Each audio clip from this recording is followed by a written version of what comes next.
Today we're going to update my open field legendary investment tier list, which by the way is really great for free-to-play players in Rise of Kingdoms.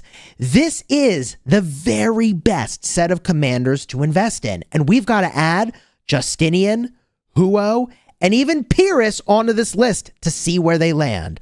But before I begin, allow me to thank the sponsor of today's video, a city building war game where you're surviving the zombie apocalypse. Today we're gonna play a super real doomsday zombie survival experience, puzzles, and survival. And if you've ever been in a bowling alley before, you know what it's like here. It can be pretty rough at the start of the doomsday. So the most important thing you need to do is, of course, pick a great hero. Getting the right starting hero can be very important and super powerful in helping you complete levels more easily and get more resources. For example, you've got Tomoyo with her area of effect Nitoryu that can smash her enemies. Alternatively, you've got the beautiful Scarlet, who's got a crazy bullet attack and is having a somewhat abnormal experience here in the elevator. Yikes, that is not how I want my zombie apocalypse to start. Now, my advice is that you pick a hero that you think is cool, but when in doubt, go with the Resident Evil collaboration, where you can get Leon, who, by the way, has some cool alternate looks. With incredible damage, you'll have no problem taking out swarms of zombies easily. You'll handle the doomsday? No problem. Consider downloading now, authorized by Capcom, time-limited collaboration for puzzles and survival with Resident Evil 4. Download for free, link in the description. This is the legendary tier list that I update every single month, almost, for Rise of Kingdoms, and it's designed for open field players to help you determine what are the best legendary commander investments. These are the ones that I think are going to be really good for a really long time, because if you're going to put legendary commander sculptures into a commander, I want that to bring you value so you can smash your enemies for at least a couple years before the commander gets retired. Now, there are several commander investment principles at play here, like investing in new commanders rather than the old commanders that are fading out of the meta, investing in the commanders that are at the very, very top of their game rather than the ones that are like good but just okay. And of course, you've always got to take into account what your account needs. I mean, do you need an archer now? Or do you need a cavalry commander? What do you need to grow your roster? Now, with that said, I have several categories to help you figure this out. The first is the top priority. These are the very best commanders. Literally, they should be your top priority over everything else. And the next category is low priority, because compared to the top priority, they're just not as important. So don't start in the low priority. Always start in that top priority set of commanders, because they're very, very strong. From here, I review several commanders that I think are worth investing in before you get to the Season of Conquest, and there are very few of them. Then we'll cover commanders that have kind of a niche role. Like if you know what you're doing, then and only then do you consider going for the niche role commanders. And this is more an area where spenders visit rather than free to play. And then lastly, there is the just know category, which is like, I can think of no reason why you should invest sculptures in these commanders right now. And then there's the free category, which is like, yeah, you'll get them for free over time. Okay. So let's start with the two new commanders in the new cavalry meta, Huo and Justinian. And don't worry, I haven't forgotten about Pyrrhus, although I did forget to upload his icon. We'll talk about where he goes. So first thing is first, I have tested with Justinian. He is good in the open field, but not amazing. He's really just for rallying. Now, you can use him in the open field, but he's not particularly good for that. Too much of his kit is centered around, really around rallying. So Justinian goes squarely in the niche role category. So the good news is, hey, he's harder to get. He's from the mightiest governor. I haven't even unlocked him yet. You don't really need him. Not for open field. But Huo, on the other hand, man, he hits hard. He hits real hard. I do not like to have too many commanders in the top priority category, but he really freaking smashes. And he doesn't expect much of you. He really does not demand much at all. I am going to put him in that number 4 spot. Now, that means I think Zhuge Liang is a better investment. I think Nevsky is a better investment. I think Skippy Prime is a better investment. And I'm almost tempted to move Huo and Joan Prime down to the low priority category just to differentiate how good those top three, Zhuge Liang, Nevsky, and Skippy Prime, really are. But Huo with 2700 damage factor and that really fast initial rage cycle hits like a freaking truck, man.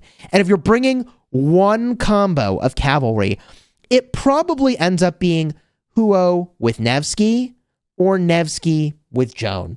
And both of those are really great cavalry pairs. If you're going to bring two cavalry pairs, it's going to be Nevsky with Joan and Huo with William, which is why William is in the low priority category. Now, before I go into all of the low priority commanders and rearrange some of them, I do want to talk about Pyrrhus really quickly. He's the new legendary that came with Greece, and in my estimation, you accumulate him for free over time. If you're a whale, you invest in him in the early game in order to smash. I think he's very good there. Otherwise, I think he's fine. He does have a double relic. I haven't tested his double relic yet, although I could go do that. But his single relic testing was like fine, but not amazing. And the overall problem with Pyrrhus's skills is that he's too focused on normal attacks and being targeted and doesn't really offer utility to your team. So I don't think he's a great fit overall. He certainly does not go in the low priority. I don't think he's niche. I don't think you even invest in him as a free-to-play before Season of Conquest with your universals. I think we can just work on him for free over time and call it at that. From there, we get into the low priority commanders.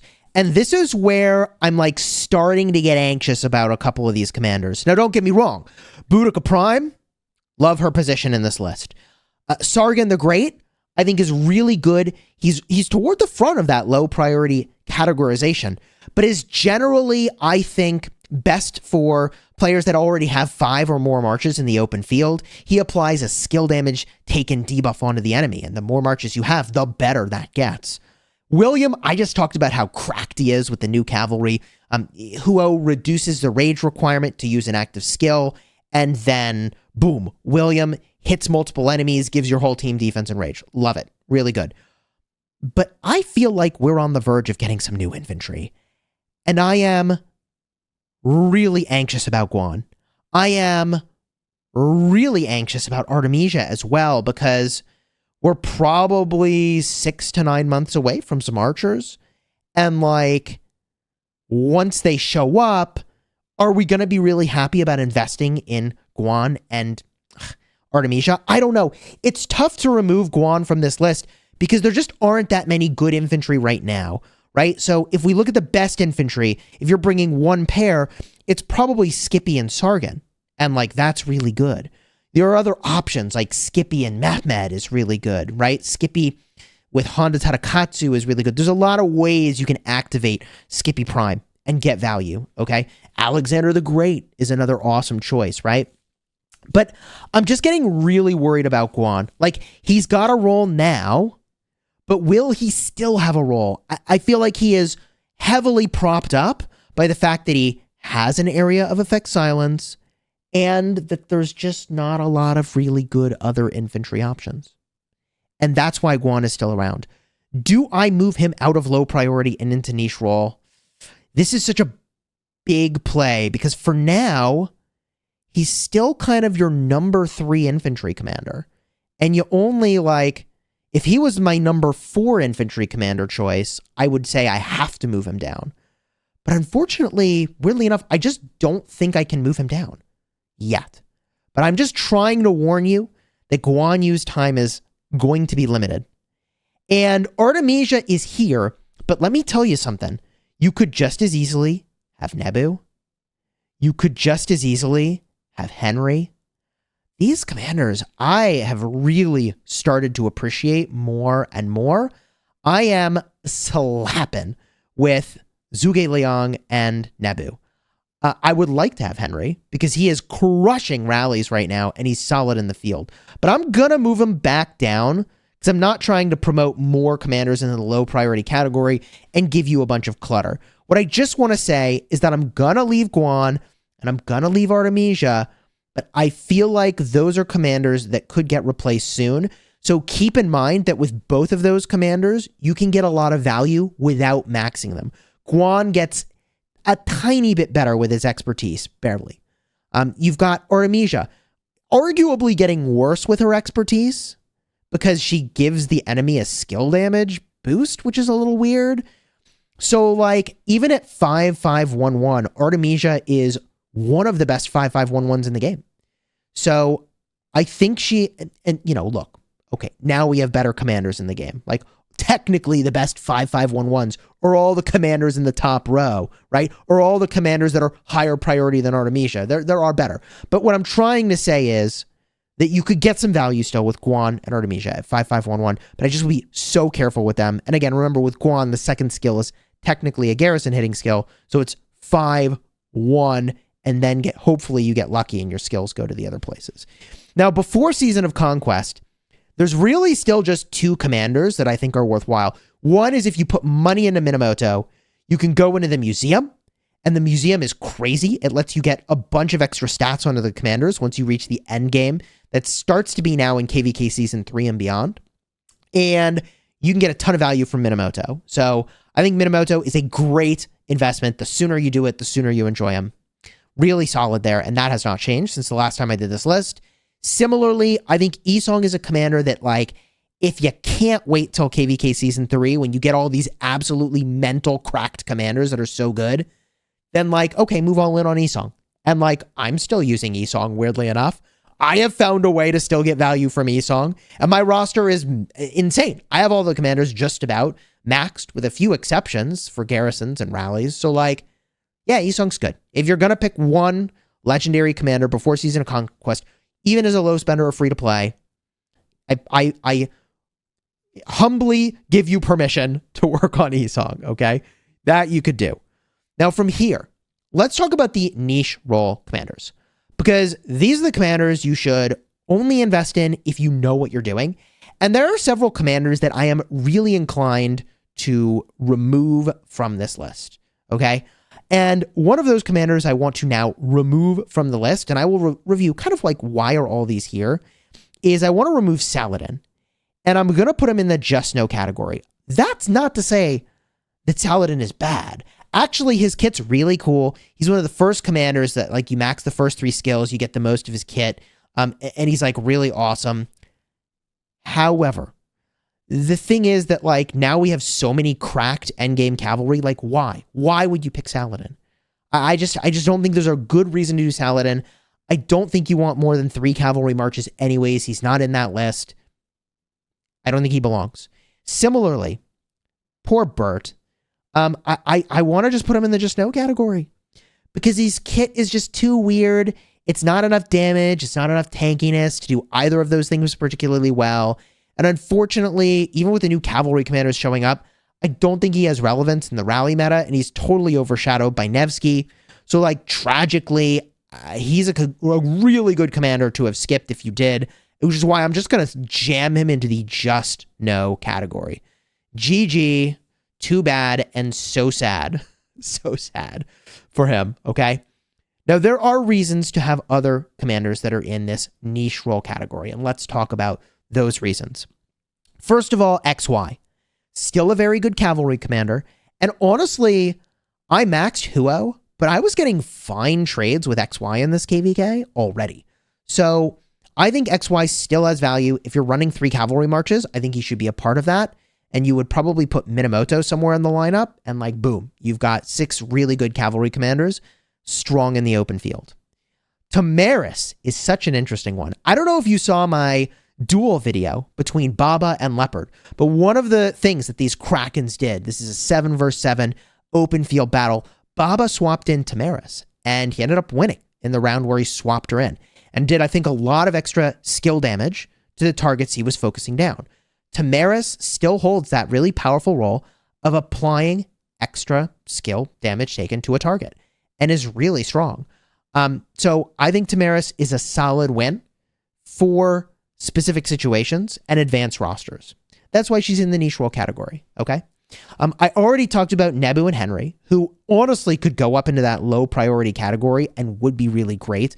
It just kind of depends on what you care about more, right? Do you care about area of effect damage from Nebu and the march speed? I really like those things. Do you want single target damage and tankiness? Henry gives you those things. Trajan, I'm still getting crazy value with him, man. People hate on Trajan. People argue maybe he falls out of the meta, and it's debatable. But I pair Trajan with Skippy Prime, and I am getting fine trades. I will either go sometimes negative, but like that's true of all my marches if they get focused. Okay, so that's fine. But if he doesn't get focused, I'm going positive. And sometimes I go really positive. So I am enjoying Trajan. And, you know, with the right pairing, I think it's really great. I think Skippy is that best pairing. I am really worried about his longevity and the role of leadership in the game moving forward. So I'm very hesitant to recommend him these days just because of the weirdness of leadership equipment and the weirdness of leadership commanders. And we don't know their cycles yet for when they're going to be released or if we'll ever get another commander that might pair with Trajan to elevate him. I just don't know. So he's very niche right now. If you have 6 or 7 marches, really more like 7. So big whale play, in my opinion, to consider Trajan. From here, ranged units, I mean, Bobber and Margaret. What do I say about them? Very few people use them. It's a huge investment in equipment. I think it could be very solid if that's the way you want to play. It's a play style many people are not choosing purely because it takes 10 seconds to set up your tower and 10 seconds to take it apart. It's just very clunky. Attila and Takeda. Technically, you can get some kind of cool trades with them. We'll leave them here for now. Chandragupta, very solid cavalry commander. Gets some very good trades. I feel like, gosh, for open field, do we retire Gilgamesh at this point? I mean, like, there's really no reason that you should invest in Gilgamesh for open field. I hate to say it, but I am just going to put Gilgamesh in the just no category. I get that if you're rallying a Xeno garrison or swarming a Xeno garrison, like, sure, Gilgamesh is great, but this is like a free-to-play friendly list, and that's not a free-to-play friendly activity. So, no, I think we need to remove that. Pakal has a weird role in a rally context, and also obviously makes for one of the best cheeseburgers in the game. That's where you pop out of your city and trade really positively and annoy the hell out of whoever you're fighting. I've covered cheeseburgering in depth in other videos, so I won't go further on that here. I'll simply say that, like, yeah, he fulfills that role in a really profound way. Dido. Technically, Dido and Hera, I could move out of this category entirely and call just no, because they're not really open field commanders at all, in my opinion.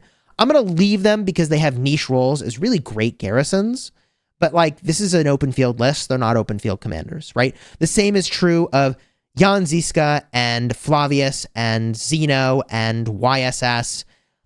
All really solid for going and garrisoning, but not really relevant to this open field list. We'll leave them in niche role because they do still have very specific roles. There's reasons you invest in them. Whereas these other just no commanders, there's like actually not really a good reason. And then Constantine is really good in Canyon. Do I think a free-to-play player should invest in Constantine for Canyon? No. That is a bad use of sculptures. Okay? Don't do that. From here, we've got Tariq ibn Ziyad, who is solid in the open field. Alexander the Great, solid in the open field. And Richard I, actually pretty solid in the open field if you bring lots of marches and are trying to use his expertise instant proc slow. 50% slow on an enemy could be their death, okay? These 3 infantry commanders I think are fine, but like, you just don't need them for the open field. I hate to say it, but like, they're super skippable right now. And it's tempting to even move them into the just no category, but if you're whaling in the early game, you can do them and get a lot of value from them. If you're a low spender, I would really just skip them at this point to get to the end game. And Tariq ibn Ziyad is really just a commander you work on if you're going to rally. If you're not going to rally, and I've been saying this for a long time of Tariq ibn Ziyad, I don't think he's a great investment. He is one of the first infantry commanders I would pull from my lineup. In fact, I don't even use him in the open field currently. So I think that tells you everything you need to know about Tariq ibn Ziyad. Rally with him? Hell yeah. Field with him? I'm not all that excited about it. Some rosters, I can see the value of it. Now, this brings us to the just no category. And there's a lot of commanders in here where you might be like, wow, really? Why? I will blast through these as fast as I can to share with you why you shouldn't do these commanders, okay? CJ is a worse Tariq ibn Ziyad. Ramses is too much single target damage and defense reductions that are duplicative with other commanders, like, for example, Nevsky. Not exciting. Leonidas, too tanky, not enough punch these days. We've got Cyrus, too little damage on his active skill and not enough goodness in his open field kit. Harold, just too weird, man. He really only pairs with Pakal, and it's just not all that exciting, and it's not a good open field march. Edward of Woodstock, every now and then I'll get messages from someone who's like, look, I did things with Edward of Woodstock, but like any commander will work when you completely overpower your opponent in the open field. So I just am not excited about Edward of Woodstock. Every time I have used him, I have gotten miserable trades. Sure, if you rally on early KVKs, like, yeah, I mean, you'll get value from that for sure, but late game, no, sir. And Honda Tadakatsu, I'm using Honda now. Okay, remember, this is an investment tier list. Do I think you should invest in Honda? Well, before they added museum buffs into the game and relics, yeah, I thought Honda was a great investment. Now that you can just use a double relic Mehmed, who you can get for free, just use that, man. Just use that. Honda is great. I'm loving Honda, man. Doing great with Honda.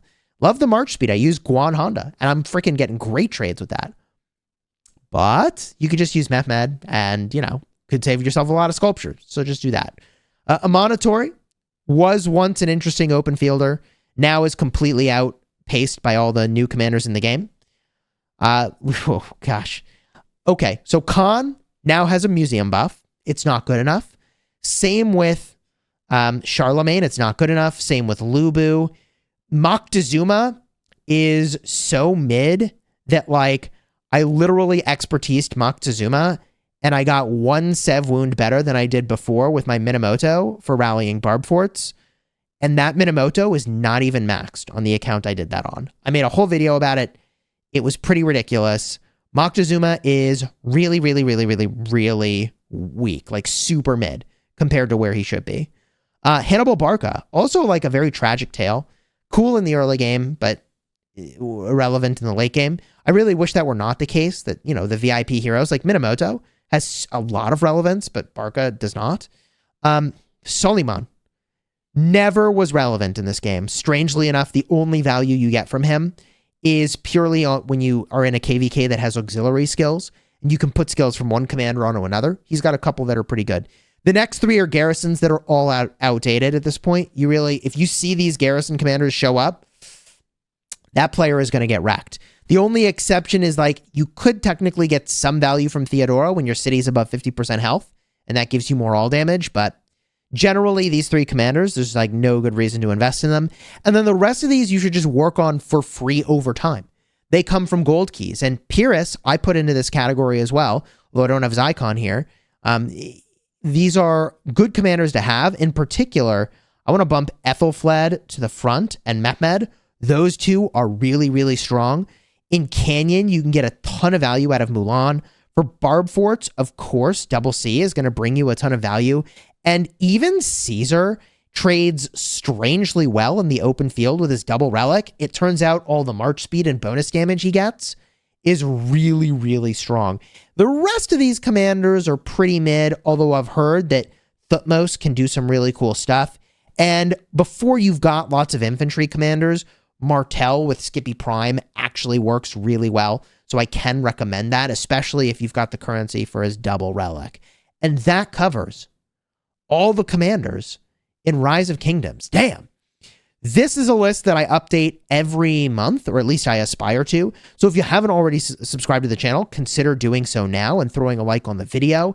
Also, a big thank you again to the makers of Puzzles and Survival, the sponsors of today's video. This is a city building war game that I have played, and I had a lot of fun playing it. In fact, I covered the heck out of it on my second channel. So if you want to check that out, I can recommend it. And thank you again for using the link in the description to download Puzzles and Survival.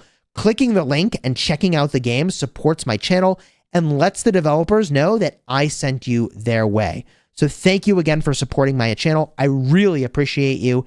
And I'll have cards in the end screen in just a second for some Puzzles and Survival videos on my second channel. Check them out.